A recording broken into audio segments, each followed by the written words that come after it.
1절까지.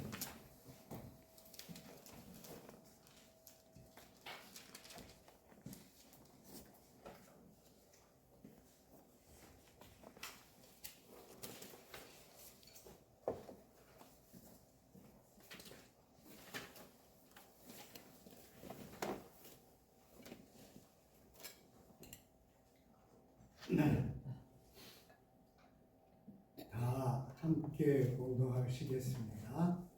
형제들아, 내가 너희에게 전한 복음을 너희에게 알게 하노니 이는 너희가 받은 것이요 또 그 가운데 선 것이라.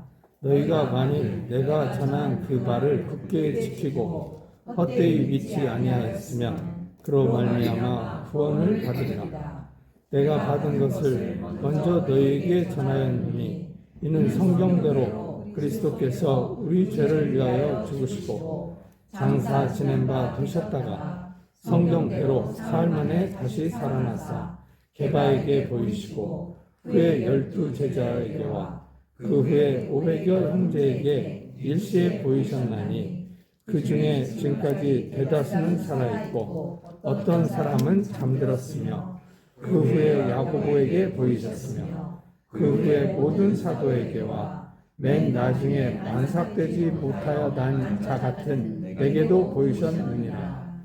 나는 사도 중에 가장 작은 자라. 나는 하나님의 교회를 박해하였으므로 사도라 칭함 받기를 감당하지 못할 자니라.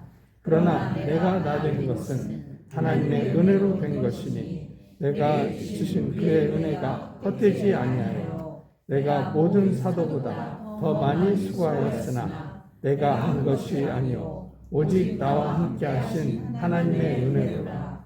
그러므로 나나 그들이나 이같이 전파하매 너희도 이같이 믿느니라. 아멘.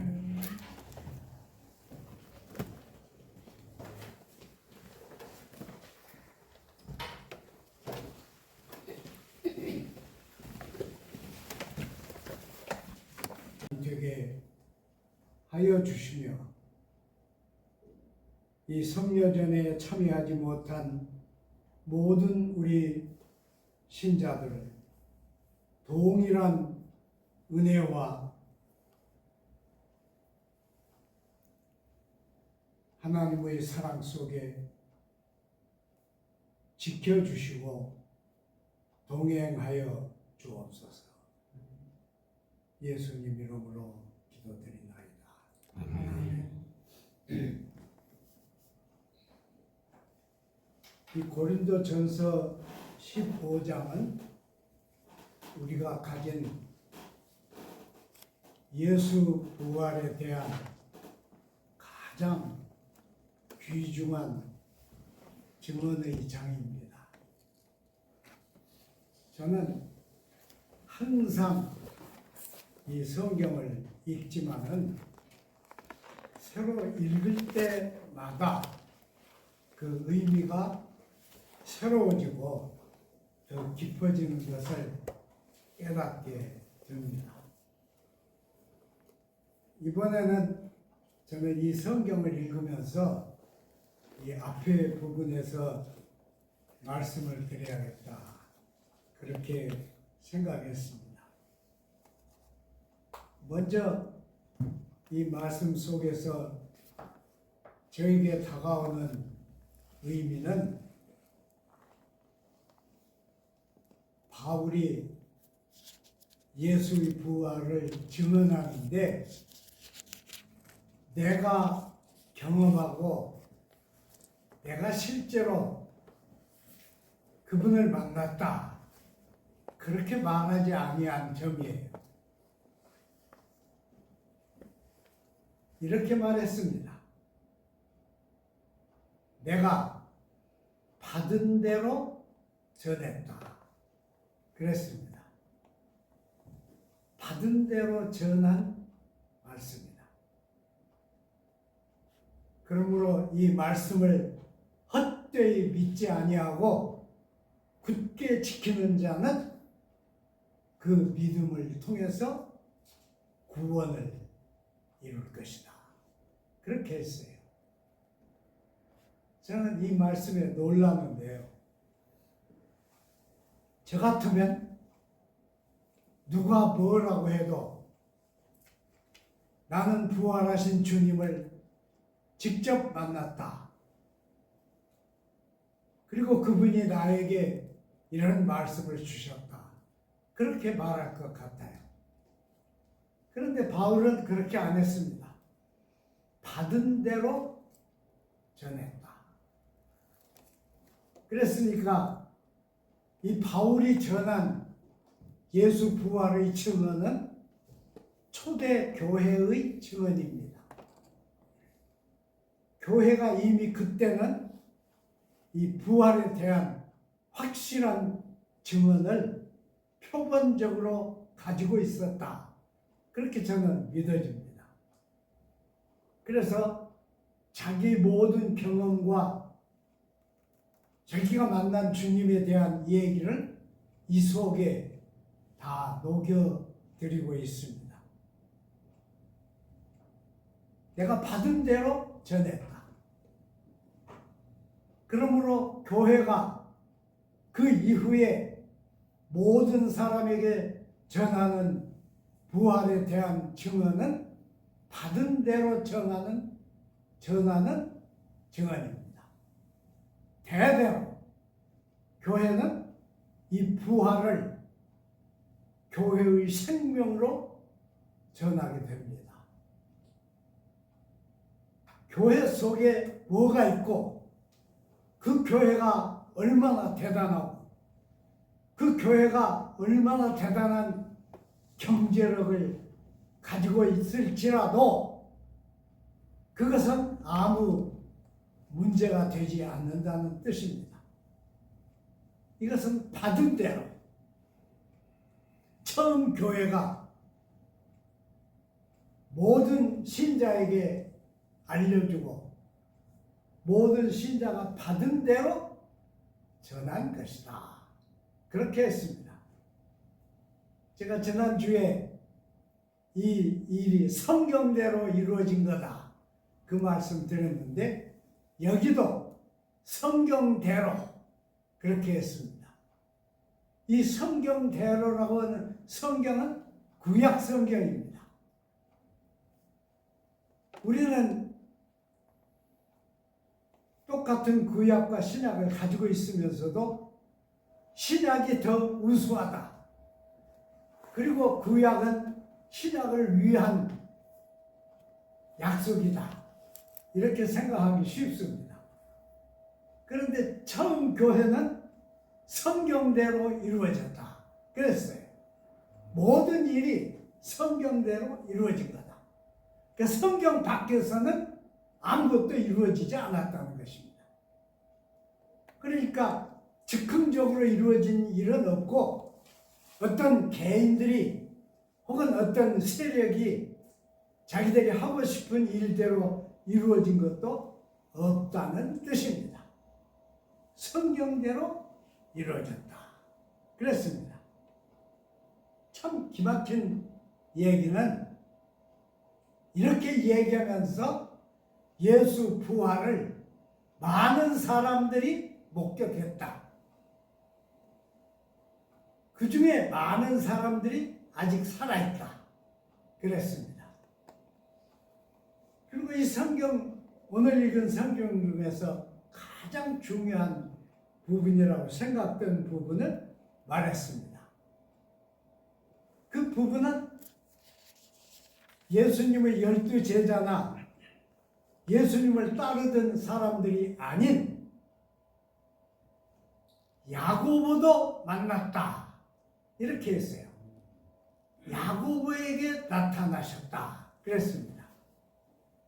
이 야고보는 예수님의 동생 야고보, 우리 신약 성경에 야고보서를 쓴 야고보입니다. 놀랍지 않습니까, 여러분? 예수님의 동생 야고보가 예수님이 활동하실 때는 예수님의 일에 대해서 관심 없었어요. 그걸 명절이 되면 형은 왜 명절에 예루살렘에 안 올라가느냐 그렇게 물었습니다. 그 예수님이 하시던 민중운동에 대해서도 아무 관심 없었어요. 야고보는 끝까지 유대교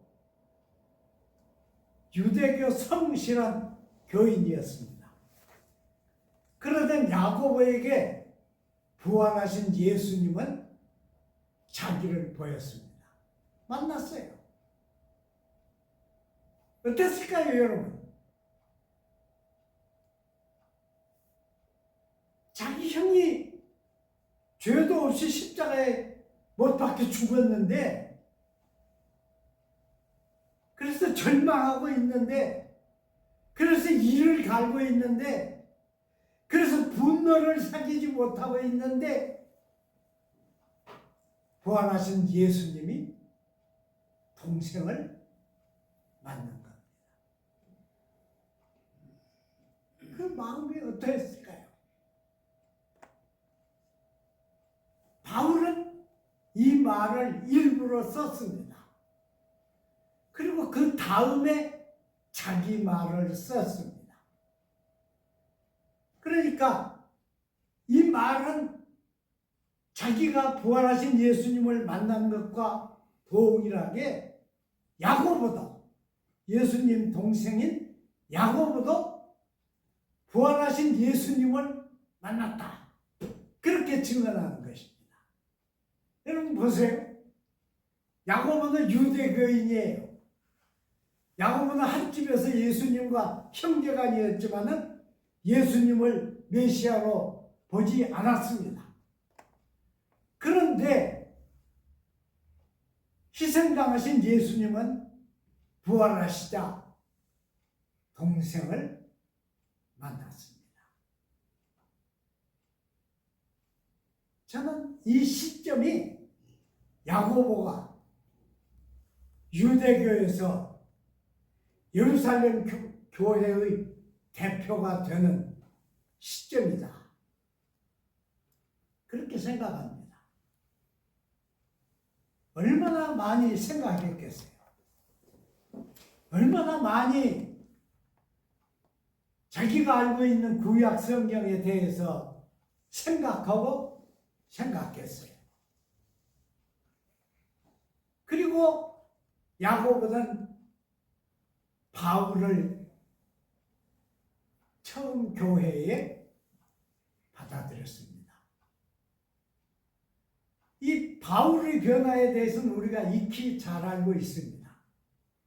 그러니까 처음 교회는 예수님을 모셨던 12제자, 그리고 7 집사, 그 사람들이 중심이 되었고, 또 바로 그 곁에 유대교에서 개종한 야고보, 그리고 유대교에서 개종한 바울이 있었습니다. 이게 중요합니다.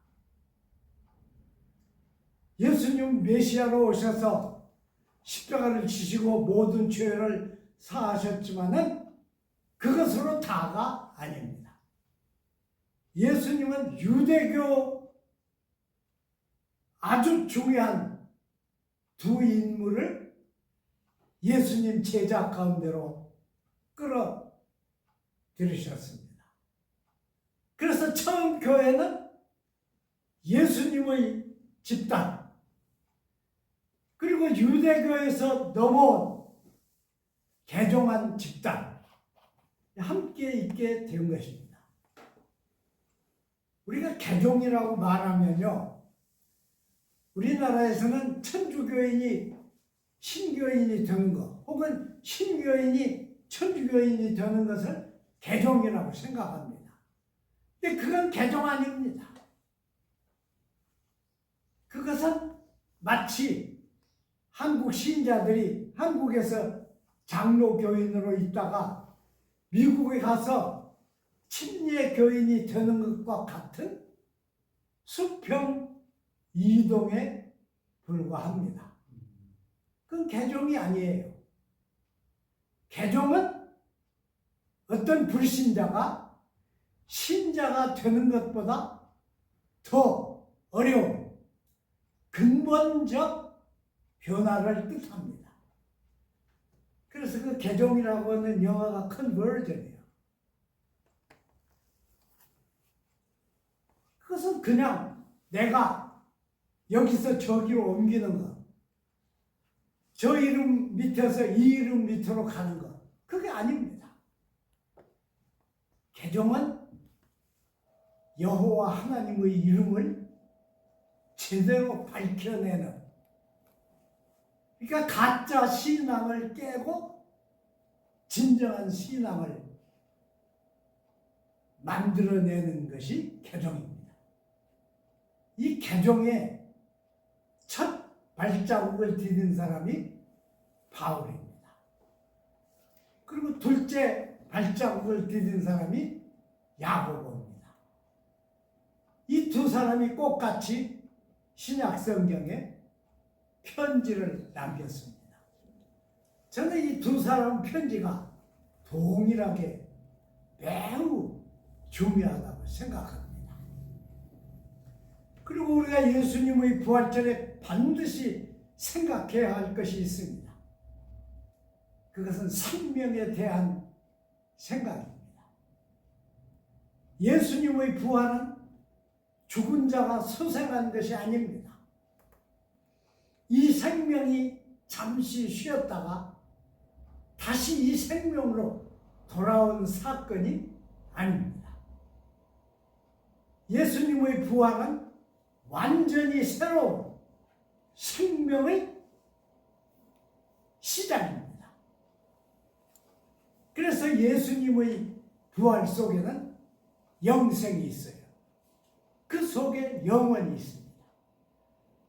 우리도 모든 영혼을 믿고 영혼을 향해서 가는데, 만일 예수님의 부활을 이 생명에서 죽음을 거쳐서 다시 이 생명으로 돌아온 것으로 믿으면 그 사람에게는 영생이 없습니다. 영생은 예수님이 온 생명의 필멸성을 짊어지고 죽음을 통과해서 새로 부활을 일으키신 부활의 생명입니다. 그래서 이것은 오직 메시아를 믿는 신자에게만 약속된 특별하고 유일한 약속입니다. 부활절은 이 생명을 우리가 받아들이는 절기입니다. 매년 부활절은 또 오겠지만 우리가 받아들이는 생명의 차원은 매년 다르게 느껴질 것입니다. 더 새롭게, 더 온전하게, 더 필멸성을 완전히 털어버리고 영원한 하나님의 약속, 곧 카인의 조회, 새로운 생명입니다. 이 새로운 생명을 받아들이는 날입니다. 여러분의 심령 속에 이 새로운 생명이 주축이 되어서 새 삶의 차원이 열리고 새 삶의 의미가 새로워지고 새 삶의 능력이 여러분과 함께 하시기를 빕니다. 기도하겠습니다. 하나님, 감사합니다. 쓸모없는 저희들을 뽑으셔서 주님의 제자를 삼으시고 주님의 존재의 일부가 되게 하시며 주님의 부활의 생명을 받아들이게 하심을 감사드립니다. 온갖 학설과 온갖 지혜가 있을지라도 그 모든 것은 주님의 부활 생명 앞에서 아무 의미가 없습니다. 저희는 오직 십자가 십자가를 지신, 그래서 저희들의 모든 죄와 허물과 약점과 어리석음과 부족과 한정성을 깨뜨리신 주님의 새 생명을 안고 주님을 향해서 날마다 감사와 영광을 바치며 나아가게 되기를 빕니다. 저희와 함께하여 주옵소서. 저희 삶을 채워 주옵소서. 이 새 생명 가운데서 우리의 건강이 세상이 주는 건강이 아니고 하늘이 하사하시는 건강이 되게 함께하여 주옵소서. 예수님 이름으로 기도드리나이다. 아멘.